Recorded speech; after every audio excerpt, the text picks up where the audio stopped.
So welcome back to The Great Indoors. This is the penultimate episode of Season 10.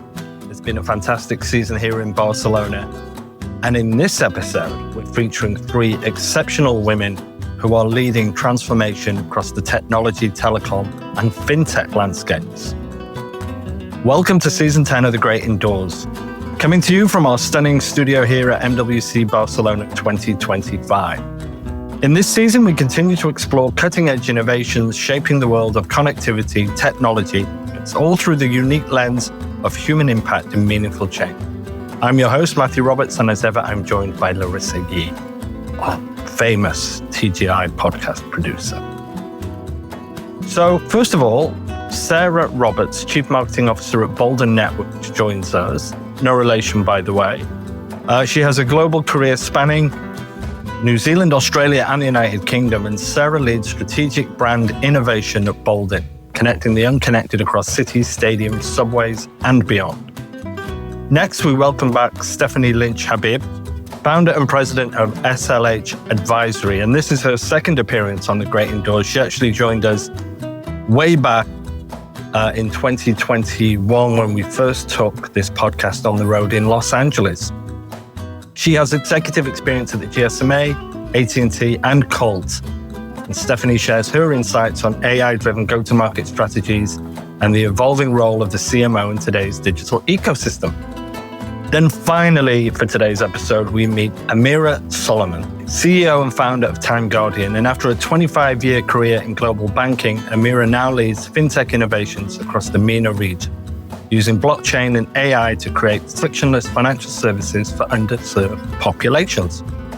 3 visionary women, 3 bold perspectives, all building a future where technology truly serves people. So let's get started. So welcome back to The Great Indoors 2025. My next guest, her name is Sarah Roberts. She's the CMO of Boldyn. Correct. Thank you for joining us. It's a pleasure to have you. Well, it's very busy and buzzy. Yeah. A little bit sticky. Yeah. And a lot of men in blue jackets. Okay. So I've been trying to rock a bit of green and break the mold a bit. Yeah, I was trying to do something similar myself, just to get out of the homogeneity of everything that's going on. So tell us a little bit about Boldyn. Actually, before we get straight into Boldyn, give me a little bit of a history of yourself, your journey, your background. This isn't the first time you're at Mobile World Congress? No, not at all. I've been coming a couple of years now, so it'd be interesting for everyone to try and guess my accent. I know. You guessed it wrong. I know. It's a 50-50 on the Aussie or the Kiwi. I should have known better. Yeah, no, I'm a Kiwi, so born in New Zealand, but I did work for 12 years in Sydney. Well, then I'm all right then. Yeah, I'll give you a pass. Yeah. And I've been living in London the last 2.5 years, so I'd like to think I'm international rather than anything else. Very Commonwealth. Yes. Yeah. That's right. And yeah, I had a really kind of varied career. I ended up studying psychology at university, fell into marketing. I've done a whole range of different kind of marketing, from financial and risk and compliance, and somehow found myself in the world of technology and telecommunications, and I must admit, I do love it. And when I got the opportunity to move to the UK with Boldyn, and I can tell you a little bit more about Boldyn in a moment, kind of jumped on it. So it's been an interesting career of a lot of change, a lot of excitement, a lot of moving forward, a lot of challenges, and that's definitely kind of sums up for me what I think is so exciting about marketing and everything CMOs get to do. Awesome, great. And you've been very much a part of the CMO Circle. Yes. What do you think about that initiative? I think it's really great. And I was saying this to Lara last night, and congratulations to her and the team for the launch. So much of the time, CMOs and the field marketers, we're in behind the scenes for months and months and months to make a show like this happen. And then we spend the whole week supporting our teams and supporting our CEOs and supporting the businesses. And there's not enough that's done to help our growth and our learning and challenge us. And we're all here on site. So why aren't we taking a little bit of time? Doesn't have to be a whole lot. A little bit of time to connect and learn. So fantastic that Lara and the team have done that. Big advocate. And I've said to her that I would love to get more involved and help her, because I think there's not enough opportunity to really kind of help the CMO in this space. The role of the CMO is incredibly important and has been important for years and continues to be even more important. So I think the more that we can support other marketers and help them grow as part of this kind of week is fantastic. And you spent your career in marketing. like Yes. you said, pretty much. Yeah. So what's been your journey then until you got to Boldyn? Yeah, so had a real interesting mix of roles. I've worked both on the business to consumer side and the B2B side. And I'm a big believer that no one should just put the tunnel vision on that I'm a B2B or a B2C marketer. Absolutely, yeah. Because I reckon the more you can learn from one, it helps the other. I'd like to, what I always talk about is kind of be to human. Yes. It has to be about that end person. So I've been very lucky that I've kind of been able to have that journey and have kind of that diversity.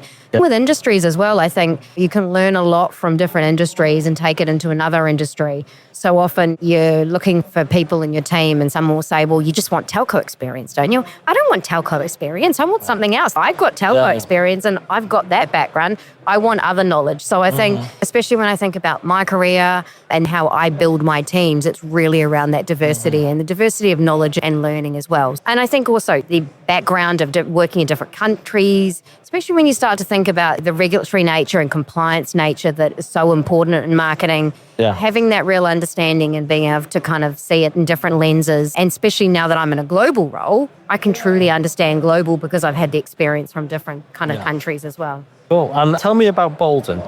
Yeah. So Boldyn Networks, we are originally were a company out of Australia called BAI Communications. We had a really exciting journey, saw a lot of growth around the neutral host model in the Northern Hemisphere. And so we actually split off our Australian business, and that's when I got the opportunity to kind of come up and create a business and a brand around kind of a group of acquisitions that we'd purchased across North America, Hong Kong, UK and Ireland and Europe. And created Boldyn Networks. Interestingly, it's quite, I always get slightly emotional when I come to Mobile World Congress because 2 years ago, pretty much to the day, we were announcing the creation and name of Boldyn Networks. At MWC? At MW, well, we did do it at MWC. We did it the week after, but we sneakily had a lot of conversation the week of MWC. That's good timing. So, it was very, very exciting. 8 for us. We've brought to get Boldyn as kind of the creation of 8 acquisitions, and we're not just solely based on acquisition. There's a lot of organic growth, but that's been a fantastic journey, especially as kind of a CMO thinking about taking people on the journey and our customers on the journey. And so now we are Boldyn Networks as a global neutral host provider, effectively creating connectivity in many of the hard-to-reach places that you want to be able to use your phone, or you want to have a private network, or you want a secure connection. London Underground, prime example, we're building out the network under there. And then the mobile network operators work with us to be able to provide that with their customers. Do that at venues. We've got wind farms. We've got private networks, manufacturing. So we've got a whole big kind of portfolio end to end, or really around ensuring that people can use and connect and work and play and live in the best way they can. So your customers are essentially the MNOs that we all know and love, right? One big group of them, obviously, then for someone like TfL, it's a transit authority. There's a lot more of a shift for kind of the venue model, so working directly with the venues. So with a particular stadium. And then a lot with enterprises. Right. So, manufacturing, car manufacturing. There's a lot of different places where private networks, we are all aware, are so incredibly important. So we work directly with the enterprises as well. So we have, as a CMO, it's a very interesting mix of customers that definitely keeps you on your toes. And what are the challenges you face in that role as CMO now? A couple of key things for me. A large part of it is ensuring that I have best in breed marketing team. I've got big ambitious strategy and goal. We want to grow market share. We want to ensure that we're driving at strong relationships with our customers, but it starts with real strong growth in marketing talent. And at the moment, the markets can be very up and down in regards to that. So a large part of that is making sure I've got the team that can execute the strategy that we want to do. And then I guess taking that further as well and thinking about and I get very protective because obviously Boldyn Networks was a brand that I kind of created, but I have a whole army of people in our business that represent Boldyn, and I want them to be just as passionate about Boldyn as I am. So it's not a challenge as so much. I don't even think of things as challenges. I think as what is the opportunity that I've got, but it's how I kind of create this amazing strength in our brand and engage our people so that they are out there living and breathing what we're doing. You can market, you can say we are this, we do this, but the reality is if a person that turns up at the other end doesn't deliver on that promise, doesn't represent the brand in the way that they expect, then your marketing is kind of a little bit null and void. So that's really important. And then I think the other thing is thinking about that end customer and how we can do more for them. Like, everyone's stretched. I've got not enough money and I've got so many things to do. So it's really trying to understand the customer as much as we can to deliver to what they need. Not what we think they need, but what they actually need. And I think that's also another area where it's great to be in marketing, because you can have those conversations and you can dig into that and you can find out what that actually means and you can bring those insights into the business. And so going back to the CMO Circle, which we talked about earlier, how did the keynote this morning, and just for the listeners, there was the inaugural CMO panel discussion this morning with Gil Rosen and with Don McGuire from Qualcomm and Stella from Ericsson. But what did you take away from that session, Sarah? I thought it was pretty cool. Yeah. So I was actually doing a lot of nodding. And sometimes it's really nice because I think you can feel a little bit out on your own leading the charge in marketing in an organization. And you think, you're doing a good job and you think you've got kind of key things that you want to be focusing on.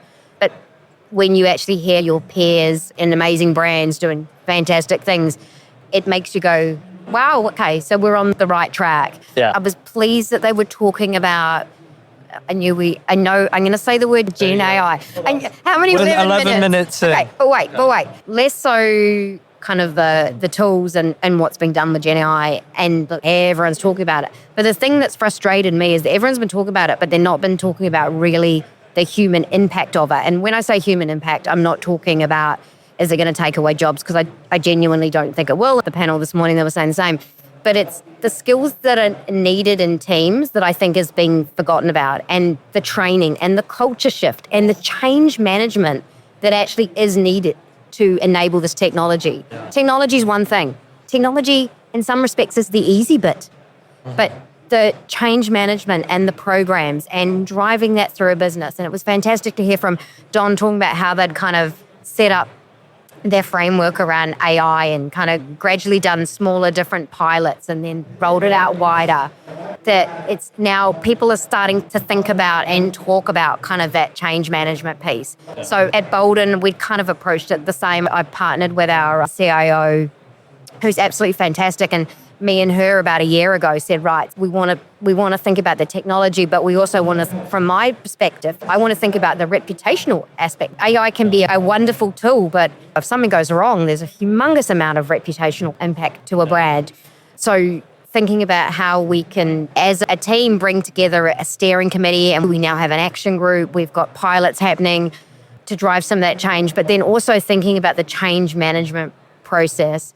And we have people thinking about how we're training people on the pilots. You can't just go, we need the technology and let's release it. It's got to be about the change management and the training. And I think that's hard because, especially for my marketing team, we're already really busy.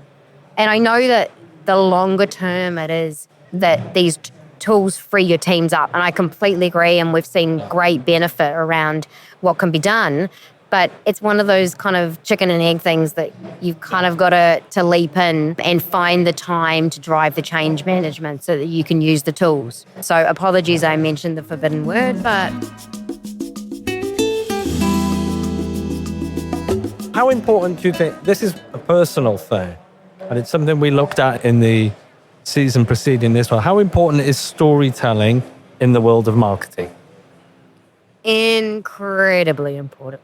And for me, it comes back to what I said when at the start. Marketing is B to H. It's about a human.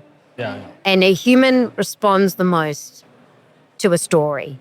Yeah. So if you're thinking about it from how do you build that human connection, there's numerous studies that have proven that you build that human connection and you build the super loyal customer, their revenue impact, the long-term TCV, and everything that you can gain from that customer is huge. So for me, it's one of those things that's just a fundamental. Might have been Gil that was saying he just expects it now of marketers. I'm very much the same. I don't think I would hire a marketer into my business that didn't have fundamentals around storytelling. But based on insight and based on kind of being able to build that human connection. Would you trust generative AI to generate those stories? Or do you still think it has to come from a human?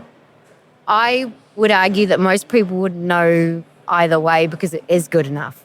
The generative AI can go so far and it can help create, but there has to be the person that helps shape. The authenticity. Absolutely. And there has to be the insight sometimes. You can get pretty close with some of the prompts and the work around it to creating something that seems true and real, but you're always going to need a sense check. And you're always going to need someone that just can kind of do that last finesse and that tweak form of toy. It's a little bit like a lump of Play-Doh, right? Yeah. You got the lump of Play-Doh, but you're going to need someone just to do a little bit of finessing at the end. Yeah. And I think that's the same, at least at this stage. And that's why I don't see a threat. I mean, I could be wrong, and we could be chatting again in 10 years and I could be very wrong. But I think for me, a huge part of what generative AI can't do and when I'm hiring marketers that I think is really important to have is curiosity. Like, it can't go search for that extra information. It can't inherently maybe question something that's a little bit of a niggle inside you. That's the human part. And so I think curiosity, if I think about the key skill that a marketer needs in this day and age, and I always look for when I'm hiring, is that abundance of curiosity. And how are you personally as a CMO using generative AI in your day-to-day?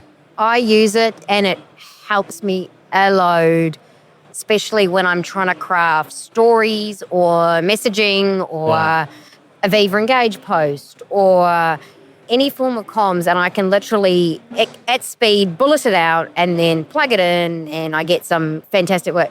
Now, I don't think I've personally invested enough to learn other tools. There's some really clever stuff that could speed things up. So one of my things this year is I want to delve more into some of the other tools, not the standard ones that everyone kind of knows about and uses, but some of the other clever ones, because I think it's going to make my life easier and it's going to make my team's life easier. Yeah. Then it frees them up. Yeah. And that's what Don was talking about this morning, is that it frees them up. Maybe they can go for a run or go to the gym or do some extra learning, and it's fantastic. No, and I was always thinking as well, would it take away from your creative instincts? But in many instances, it can actually fuel your creative instincts. If you've seen anything that's been produced, I don't think it does not take away your creativity. It can spark other thoughts and other thinking that you might not have thought about. And again, I think creativity is incredibly important at this point. Actually, for my team this year, I've called this year the year of creativity, because so often we're just stuck in the day-to-day. The repetition. But I'd say that's my thought as a marketeer, and what I encourage my team is, let's get out of the checklist and let's get out of the repetition and let's have new. It doesn't even matter if it goes wrong, because at least we'll learn from it and move on. And if generative AI can give you more time, as Don's examples this morning, where you go to the gym, you go for a run, and you can do like leisure stuff. But if you're offloading that mundane, it gives you more time to be creative and to take those risks. Because if they fall down, then, okay. And I think it's one of the things I love the most about being in marketing is that you have the permission to be creative. Everyone kind of expects it, so why the heck aren't you embracing it? You also have a little bit more room to do tests and learn and trial stuff and pilot stuff. It's that whole let's test it out with the marketing team. It's a wonderful thing. I find that even my people that would deem themselves to be not as creative as some of the other people, brings them up. Yep, absolutely. And it gets them excited. The other wonderful thing, and when it's not just generative AI, it's technology in general, is that there's kind of something for everybody. Gil used this morning, but it was almost like the supermarketeer now, where we had those divisions of labor within marketing, from you're a brand marketeer or a product marketeer or a field marketeer or a content writer. Actually now you have the tools to become multidisciplined across all of them. So that I think that was the term, Gil, and you should look at About it as a supermarket. like Swiss Army knife markets here, right? It does, like you said, it brings people up. Agree. And it makes their job more exciting, and there's more kind of diversity in what they're doing. And for our business, we don't have a big hierarchy of marketing jobs. So it's a big challenge for me as a marketer, because I've got a group of people that want to learn and grow. I haven't got an easy solution of, in 6 months' time, here's a promotion. Yeah. But if you can use technology and other ways of learning to be able to kind of give them diversity in what they're doing, the lovely thing is that if you really embrace technology and are thinking about test and learns and doing things differently, you can grow a role with enough interest, enough learning that you don't need to be into another role in a certain period of time. And I do think probably the market's shifting a lot more in that respect. And I mean, for me, I like to think that I like the Swiss Army knife, actually. That's a nice way of putting it. I might hold on to that one. Yeah, you can have that one. Yeah, thanks. But it's very much kind of how I think about my team and what they're doing, and trying to give them as many skills and many tools, and hiring in marketers with the kind of depth and breadth. So you need people that are willing to be agile and curious, as I said, and then kind of grow. Let's do a bit of future casting, future gazing. Oh, no. Okay. And based on what we've seen and heard from the CMO Circle, 12 months from now, Sarah, we're sat down having this conversation again. What do you think will have been, just as a prediction, some significant changes for what we do as marketeers, driven by all of this technology? I think there is going to be a lot of change in terms of how we market out to customers. The reality is, I think there'll be a lot less human intervention in how you need to market, a lot more personalization in how you can market, and the ability to be able to do that without a huge amount of human intervention, which I think is very exciting, because that frees you up to be able to do other things in terms of marketing. That's okay. I think you're thinking really, really hard here. I'm trying to put all the pieces together. Should we use ChatGPT? No. I was going to say it's cheating, but we just said it's not cheating, right? Yeah. Exactly. Embrace it. There you go. I think, as you asked that question, how has the last 12 months changed? I don't know if it's changed a huge. I think if you said the last 2 years, I feel like maybe marketing is a 2-year kind of, in terms of the change. I'd love to see, I think the bit we haven't fully got our head around, and there's been a bit of it at the conference, is around kind of the more visual creation around Gen AI.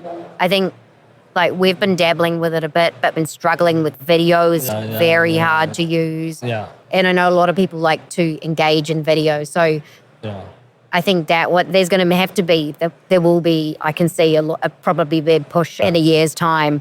We'll have some really sophisticated, I think photography over the last 2 years has gone like that, kind of upwards. And I can see video probably doing that. Yeah. I think that's a good prediction, because you're right. We've focused on the chatbots. Video production and expenditure for a marketing team is still huge. Yes. All right. And I think you're right. My experience of those tools, they're difficult to use. Yes, they're hard to use. Yeah. The written and the static, really down pat now, to the extent that I think it's very hard to tell if it was generated. Yeah. I think video will the next one. And I think there's going to be interested to see in a year's time, or it might be more like 2, how we start referencing what's created with AI and what's not, and whether are we all comfortable with it, just expecting that it could have been or it hasn't. Where will kind of the regulatory space go? Like, what's going to happen in terms of copywriting? Because I know there's discussion this morning around the importance of kind of the legal piece, but I'd still argue there's still a lot of grey areas around it. Yeah. And we struggle, and you go in and talk to one agency and they say, well, this is regulations about it. You talk to another one and they say they've got a completely different view. What happens is all you need is 1 or 2 court cases, and then it flips the world on its head. So that's going to be an interesting, I think, kind of space to watch. Cool. Excellent. Now, look, Sarah, I've really enjoyed our conversation. And the way we bring these conversations to close is a quick fire round called TGI to go. TGI to go. Here we go. Question 1. Okay. ChatGPT, Gemini Advanced, or DeepSeek? Copilot. Oh, okay. Well, does that mean rocking a boat there? No. It's a bit of free market research that I'm getting from this week. We're a Microsoft house. It means that like everything I do is in our environment. It's our own kind of creation of. Cool. Would you rather have a beach vacation or a mountain? Beach, 100%. Yeah. Yeah, 100%. You grew up in New Zealand, right? Well, you do go in the sea, but you step in the sea and you have to freeze for about 2 minutes, and then you go, oh, this is really nice, and you can't feel your legs. Well, that's like the UK anyway, right? Well, that is the I wouldn't go. I got to enjoy Sydney for 12 years and the beaches and seeing okay. food. There is something very magical about being able to look out to sea and hear the ocean and see the horizon. Right. And I think we all live incredibly busy lives. When you get that moment to have downtime, I mean, like, I've got a 5-year-old, so downtime doesn't really happen. Yeah. It's like there's just, I don't know, the energy of the sea and the beach. I'm definitely the beach girl. Okay. And if you could have a drink this evening, as I'm sure you possibly will, would you have a glass of cava or a glass of sangria? Cava, but I'm probably more of a champagne girl. Oh, ooh. Yeah. Or my one over summer, I went Paloma. Oh my God. Paloma is my drink of summer. Paloma is, well, and in Mexico, Okay. that's all I drink in Mexico. Okay. That's where I was introduced. I'd never heard about it before until I went. Tequila. Yeah. With the tequila. Paloma, that's it. Would you have fish and chips or paella with your Paloma and champagne? I'd have prawn and chips. Right. Right? Prawn and chips. Prawn and chips. Very Aussie. Pimp on the Barbie. I was going to say, is that a New Zealand thing? That's an Aussie thing. Yeah, the shrimp thing. But they have it with chips. You can eat anything, chips with anything, can't you? Look, my mum's English. I'm half English. So you can put chips with everything. Okay, Shove a whole lot of vinegar on it. It's great. And then my final question for you today, Sarah. You're scared to ask it now, aren't you? Would you rather watch a sci-fi movie or a drama? Drama, 100%. Oh. I'm not a sci-fi girl. Every middle-aged man that comes up that's in the technology world that comes on says sci-fi, so that's a nice refreshing. I like Oh, do you? crime and detective and using my brain and trying to work it out. Oh, excellent. I love it. Excellent, cool. Well, listen, Sarah, there we go. We've run out of time. It's been a brilliant, excellent, refreshing conversation. Glad. I hope you enjoyed it. I've had a lovely time. Yeah, so thank you for joining us today. Yeah, thank you.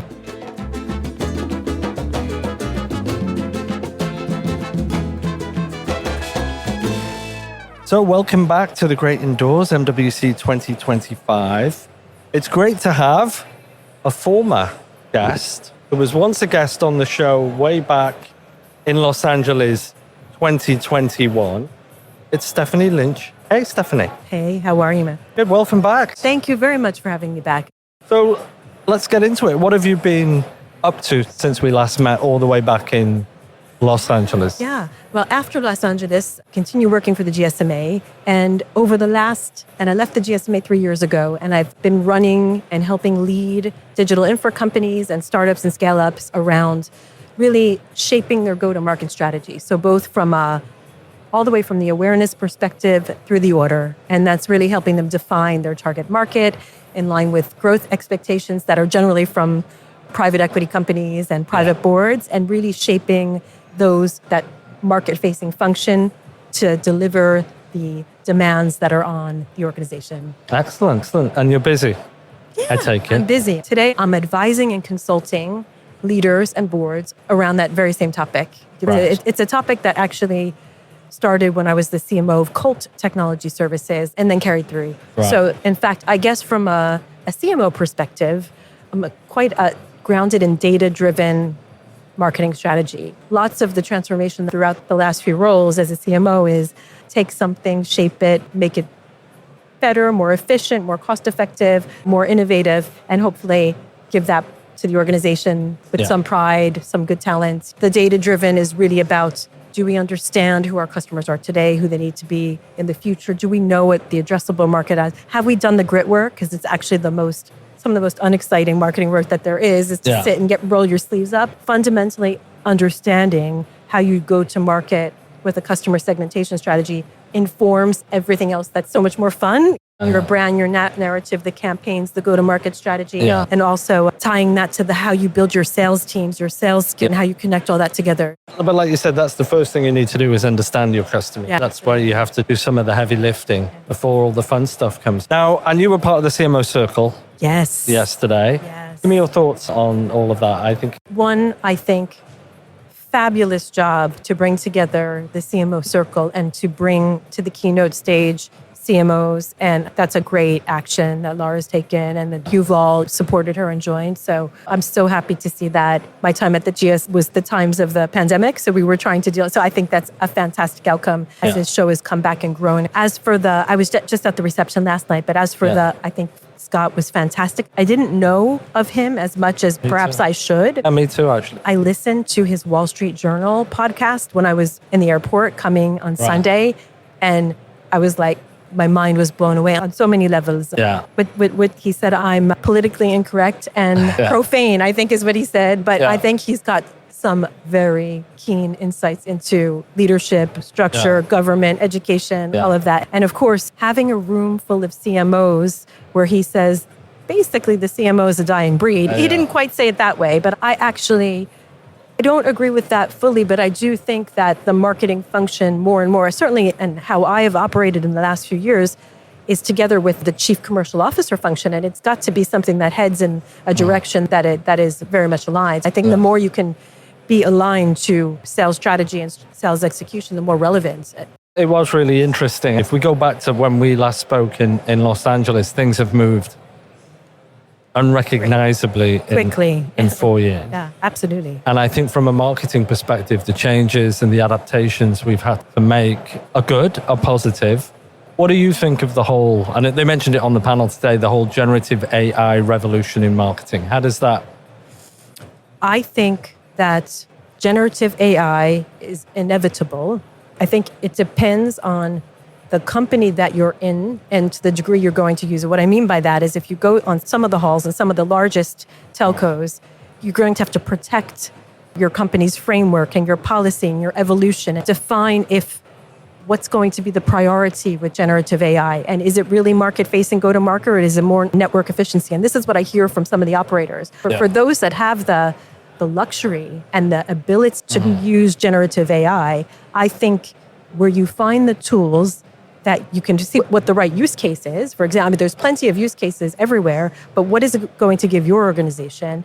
And how will you implement it from an awareness to an order perspective? I don't think of it as, content person, and I report to the head of brands, and I come to you with generative AI that could be good, but does it tie into the strategy of that go-to-market organization? But I think it's absolutely fundamentally necessary to question everything that we do day to day. I'm doing it all the time personally. How can I utilize the tools to make myself more effective?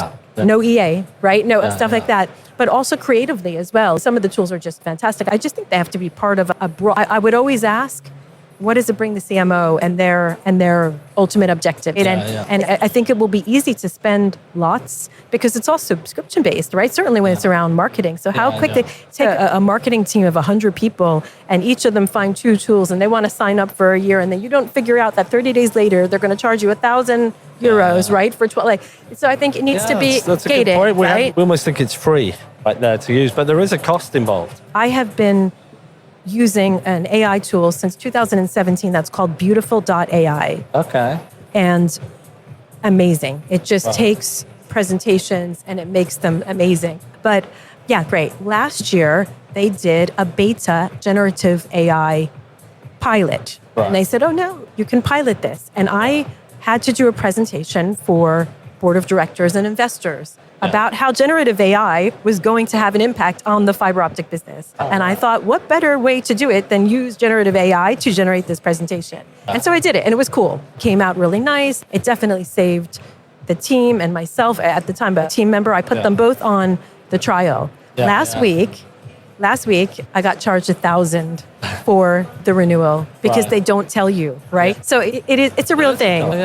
I was working for a fiber optic networking company. I was the president, and I left in the summertime, and I've decided to go and launch my own leadership advisory services, really concentrating on this go-to-market because I've got the 4 or 5 companies of tenure where I'm shaping go-to-market, aligning to growth objectives, shaping the marketing organization. And the reason I say that is because we were involved in a press release that we put out today on a new fiber solution that we've launched. Oh, really? Yeah, and a lot of it is new fiber rollouts, private equity getting involved in the United States. Yeah. With which partners did? No, it's all ourselves. So you're offering the fiber optic rollout for fiber providers? Nice. Exactly. And across the board, so everything from BSS all the way through to fiber consultancy, rollout, fiber optimization, etc. It's huge, right? If there's things in the US are moving faster than they are in Europe in many aspects, some good, maybe some not so good. Unquestionably, the pace of AI is going fast everywhere, but the US faster. So I think that's a smart move. Yeah. I'll have to read up on it. No, check it out. It's just interesting. So, and when are you here till tomorrow morning. Till tomorrow morning. Are you guys here until Friday?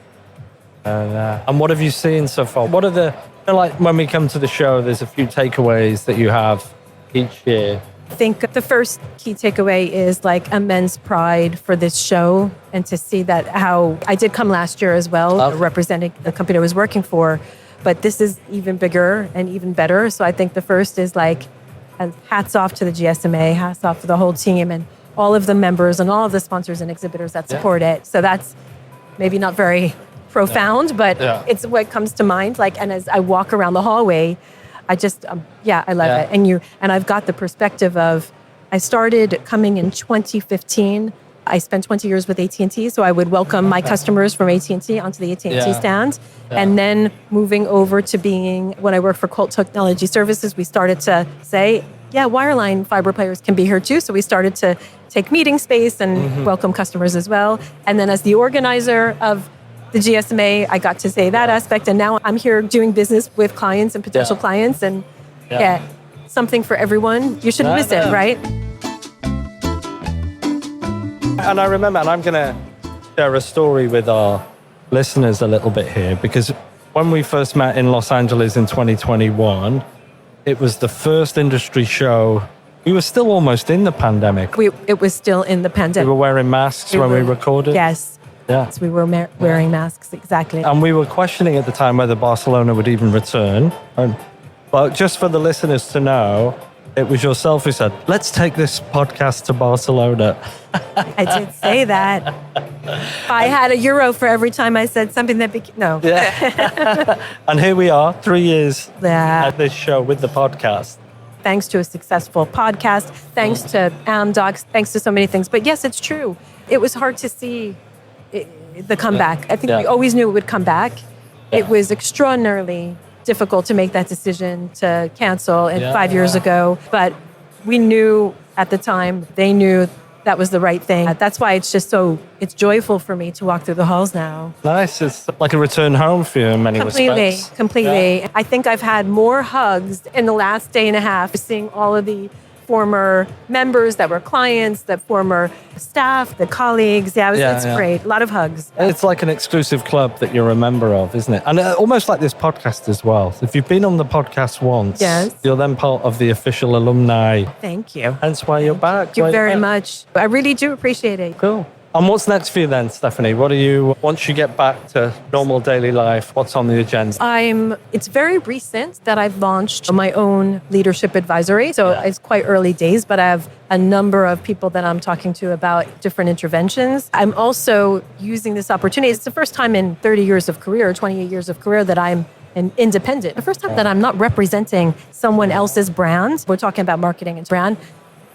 A CMO that's now positioning herself instead of the brand. It's different, right? And it's a learning process. And I think it takes some courage to get yourself out there. So I'm doing that. Yeah. And I'm also using the fact that independency buys me. I did some self-reflection over my career and it buys me some flexibility. And I'm exercising that to execute some personal projects that are really exciting to me too. Right. So you know how I end the podcast with the TGI to go. Did we do that in LA? No. COVID fog, maybe. Well, what we do to bring it all to a close is a quick fire round of questions. I think we did it. We did this before. TGI to go. ChatGPT, Gemini Advanced, or DeepSeek? ChatGPT, Yeah.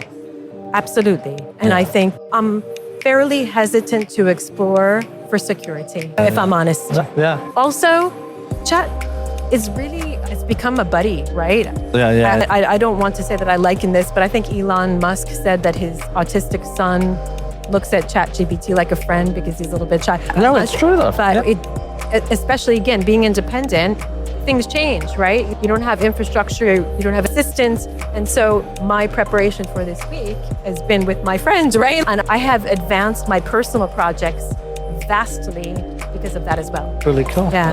Because that's the other interesting thing. Last year, everybody was talking about it, but this year it's actually happening. And everybody I speak to, last year I asked everybody, what are you using it for? And they'd come up with some sort of gimmicky, it's writing poems or it's doing this. Right. But now the real productivity benefits are being realized, right? The real implementation for doing, and people aren't ashamed about saying they use it anymore. No, I've been using it. Again, one of my passion projects is I'm opening a pop-up store in France in a couple of weeks. So it's an entirely different business and I'm doing my own socials and I'm doing my own content and all that stuff. And it's really great for that. But I wouldn't dare just copy paste, right? Because number one, errors, of course. But number two, is it your authentic self at the end? You want it to be your ideas and your intellectual property that's been just like propelled by chat. Yeah, that's really cool. So TJ, to your question number 2, sunrise or sunset? Sunset. Yeah. Love sunset at the Right. Now, what are you more excited about from a technology perspective? Connected cars or smart cities? smart cities. Why? I don't have a car. Okay. We live in the center of Paris. So we gave up having a car in 2016. So it's definitely smart cities. Smart cities. I think it depends on which city in terms of advancement, yes. But it's funny, now that you say you've been here with the GSMA, when I was with AT&T in 2015, we received the deputy mayor of The Hague, right? And we were working together on potential smart. So I have so many memories here, like in so many different facets, but smart cities. Yeah. Okay. You could go on vacation. Would you go to the beach or the mountain? The beach. Yeah. Have you got anything planned? Anything lined up?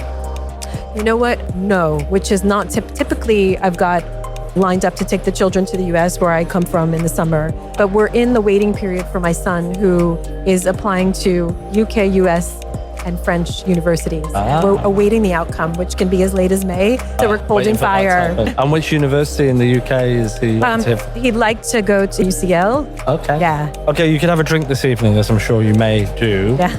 Would you have cava or sangria? Cava. That's another thing about Barcelona. It's like the only time of the year anyone drinks cava is when they all come to Barcelona, which is understandable because that's where it's from. Although I'm a champagne first person in Paris. So even over, it's champagne, white wine, water. Then what would you do? Biking. But I guess you have it if you're in the middle of Paris with no car. Yeah. That's what the beauty of Paris is, either metro or if I have to Uber, but Paris is like an open museum, right? Yeah. It's an outdoor museum of such. Like when I go to do my sport, if I'm jogging to my sport class or whatever, Eiffel Tower. How long have you been in Paris? 25 years. Oh, wow. And whereabouts in the US were you? New Jersey. Oh, right. Always from, And I miss it. In the summers, I love the New Jersey Shore. Other than an exotic beach destination, I'm a huge fan of the Jersey Shore.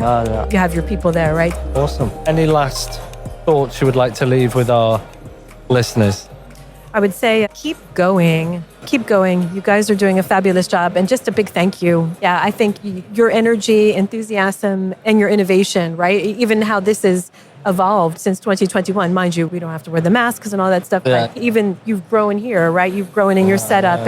And that's what makes this great. Wonderful. Well, thank you. It's been great seeing you again. Thank you very much. And we'll speak to you again soon. Thank you, Stephanie. Bye-bye. Bye.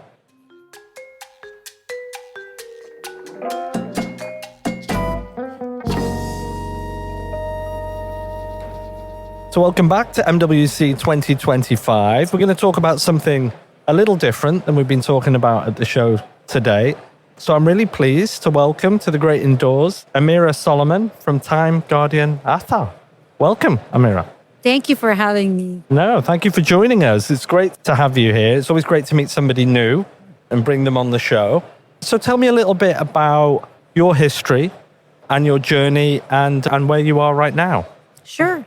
So my name is Amira Soliman, the CEO and founder of Time Guardian Athar. It's a startup company. Yeah. I started my career back in 1998 into the banking field as a credit analyst for Citibank, one of the biggest banks into the world. Yeah. And I've started my journey and I've completed up till 25 years into the banking, from starting from scratch up till become a C-level. So I've went through the 360 view of all the consumer and retail banking, whether it's credit risk management or distribution, mergers and acquisitions. So I've done multiple roles. Yeah. And always they've been saying that I'm the problem solver. So they give me the small department which does not exist in order to utilize it, optimize it up to the maximum and grow it till it will perform. So from this aspect, I said that when I've reached C-level, I said, what's next?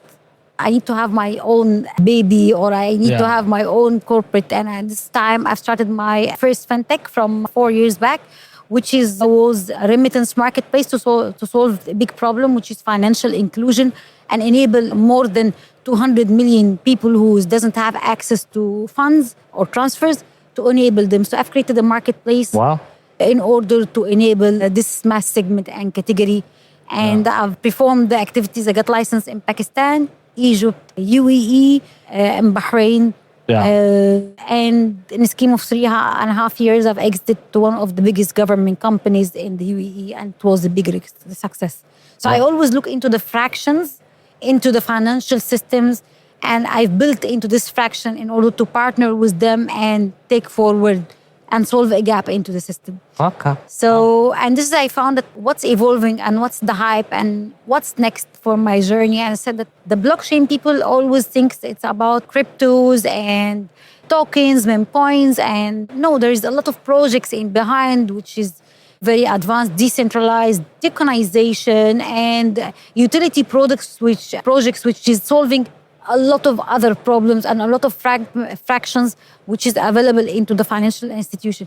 And this is when I built Time Guardian Athar in order to solve the payments issues for the crypto users, to enable the crypto payments, in addition to have a kind of data storage and transmit it for the user from 1 year up to 100 years. And in addition, another protocol which called the DeFi protocol to generate much more revenue for the users. So it's a mainly B2B2 solution, which we partner with the PSPs, and we utilize this partnership in order to go for multiple users and take it to the full world. Wow. Yeah. You've been pretty busy. Yeah. Yeah. So how have you found MWC? Is this your first time at this show, or have you been here many years?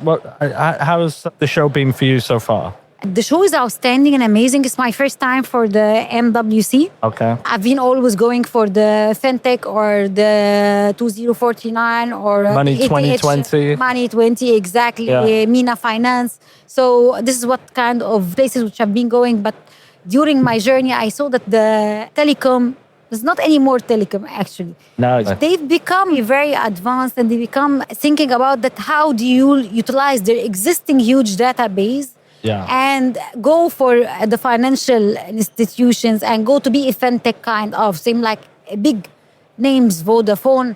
I've went through their stand and I was amazed with what they are doing. To be honest, it's not teleco only. They are having a full education system, which is AI built in. How they are building in this, how they are working into the payments as well. I went to E and I was impressed. I saw even EAN is available in the UAE, of course, and I've been monitoring them, how they are growing and how the visionary leaders is leading it in order to take it to the next step. They are having EAN more and EAN money and multiple sectors they are providing, and this is a big opportunity for us startups in order to partner with this telecom and provide them a solution which is giving them a unique value proposition to their customer base. So I have a very unique customer position which I can partner with all and enable it for them. So So you've been busy meeting the service providers from around the world. Yeah. Oh my! How many meetings have you had then? 15 meetings. Oh wow. Yeah. Okay. Wow. And let's get into generative AI or just AI in general. How is that building into your proposition and your thought process? So AI is a key actually as of now, and it's the use of the day. Everyone is using it. It's your email has become an assistant for us. It's everywhere. You have customer service now. It's chatbots, which is there doing it. So I'm using it through my applications in the full journey in order to onboard the customers, in order to have the customer service also in AI. Okay. Not only this, when you are saving your data, I'm categorizing this, I'm reading this data, and I'm categorizing it into multiple categories based on this. Not only this, when we have the DeFi mechanism, which is enabling you to do staking, and this staking you can do from 7% to low risk up to 17%, I'm taking an AI algorithm in the back end, which is directly select for you the best trades based into your risk appetite. And accordingly, it will throw for you directly the best trade for you in order to use it. So I'm using it all over my journey and I'm optimizing it as much as I can because this is the way forward. Not only this, if you go for your marketing as of now, it's the key for your marketing to use the AI. If you see the AI agents, which is used in the Twitter and in Telegram, it's a different era. And now, before in the corpus to do marketing, it takes us 1 year to build our community. Now, with the AI agents available into the Telegram and into Twitter, they've built you daily more than 100,000 customers in your base, and we keep treating the algorithm of the AI agent in order to communicate and build much more community. So you need to educate always your algorithm and enhance it with data in order to ensure they create a better community, communicate better with this community, and keep growing. So it's have no end, to be honest. It have no end. That's really, and it's great you have it and use it as of now and optimize it. And do you have developers in-house working on it, or are you working with partners to bring it in? Actually, I have developers in-house to work in it. I have actually a great team. Actually, I'm using the blockchain called Trenwa blockchain, which is the most secure blockchain. It's one of the very selective one of 4 which have the multi-channel user. So nobody's having it. They are using a layer 2 and EMV, which is ensure full secured of the customer information and instant transaction processing. So I'm using them, and of course the team in behind, it's a huge, big team of developers. And I have Mika Kano, he's my co-founder, and he's a pure tech person, well known in Europe actually. He's a founder of Trenwa blockchain. He's a great guy, and he's behind the full tech actually. Right. And where are you based? What country are you So we are based in France, and we are based in the UAE under ADGM, which is one of the biggest financial hub into Abu Dhabi. So, and where would you expect to be 12 months from now? What would be your goal? What would be your objectives? My goal as of now to close the full GCC area, the MENA region, in this time because I'm an application, so I can go everywhere very fast. And in the coming 3 years, I'm planning that I'll go for Europe completely because I have a company in France already. And from there, I'll be going for the Nasdaq for the IPO in the US in 3 years. This is my plan. And which companies that are here, other than the service providers we talked about, do you think can help you take the steps to make those? Actually, most of the telecommunication company, I'm looking for. I've been trying to get in touch with all of them, TK Telecom.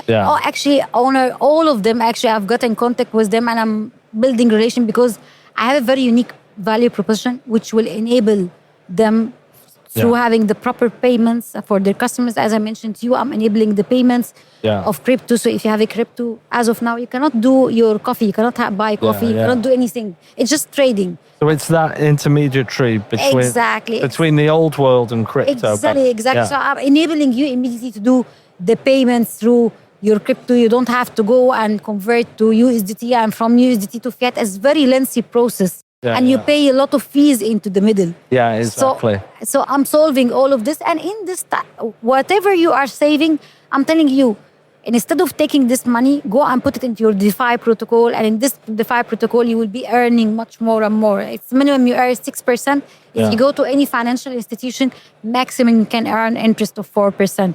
So minimum, if you are low risk customer, you don't want to take risk at all, you earn 6%. And if you're high risk, you would like to go for high risk, it's go up to 17%. So it's based on your risk appetite completely. So, And do you like Barcelona as a city? Yes, absolutely. Of course. Barcelona is my place. Of course, the beach. So I'm a summer person, and I love the beach actually, like nothing else. So Barcelona is my place. It's the right place.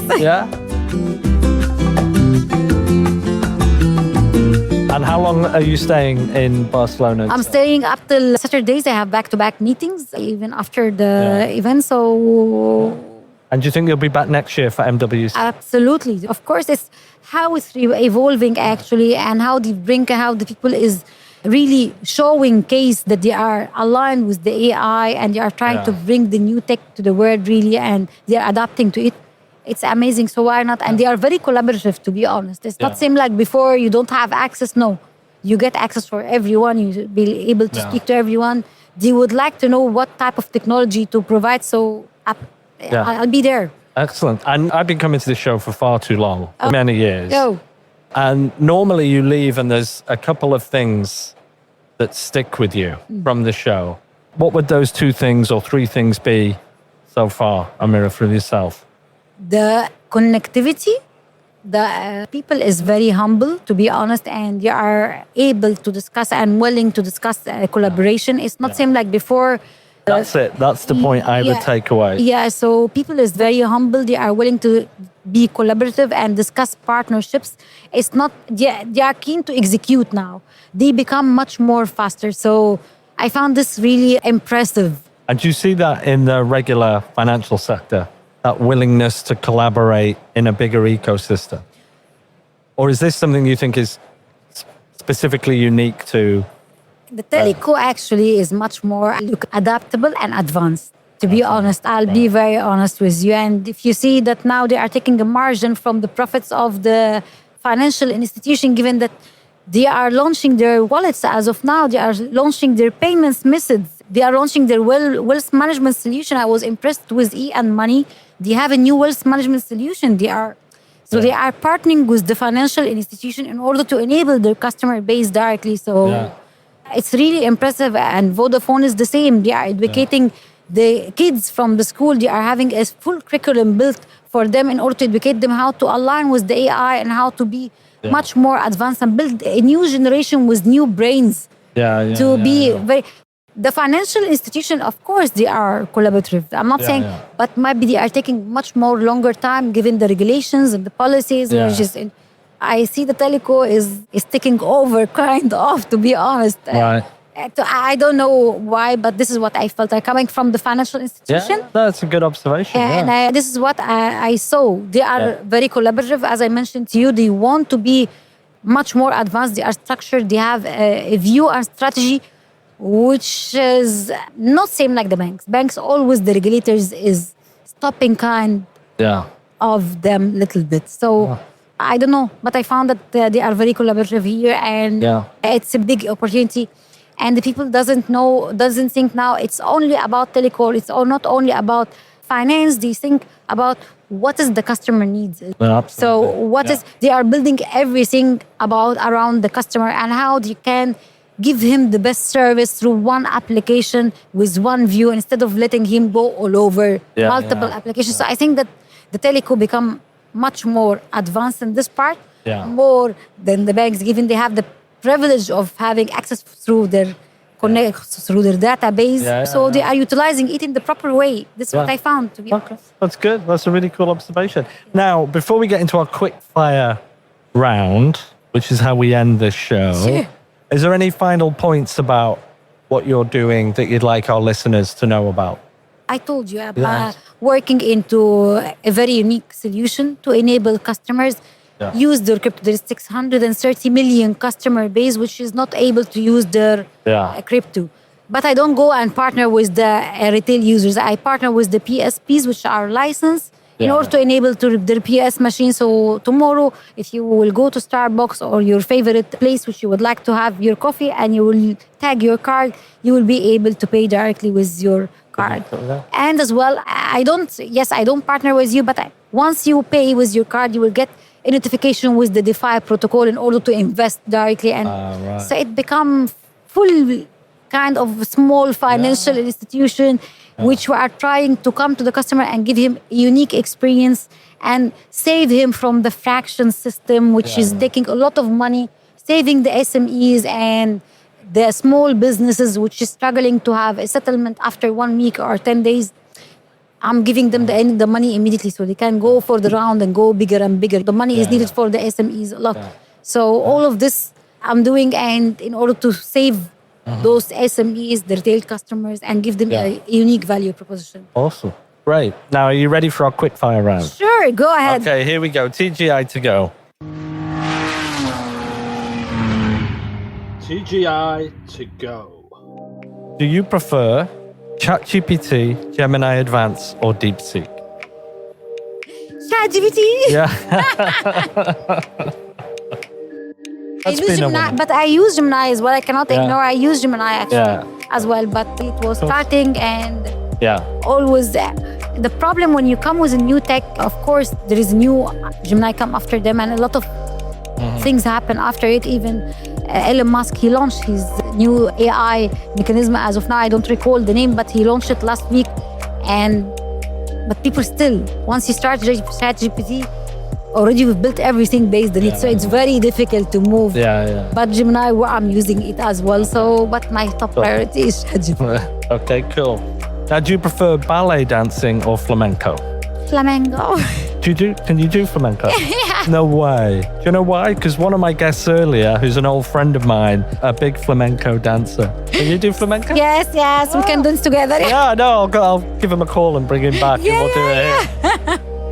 Now, do you work from home or do you have an office? I have an office. But I respect people who work from home, and I'm kind of a person who respect the work-life balance for my team. And I saw that when they work from home, they perform well.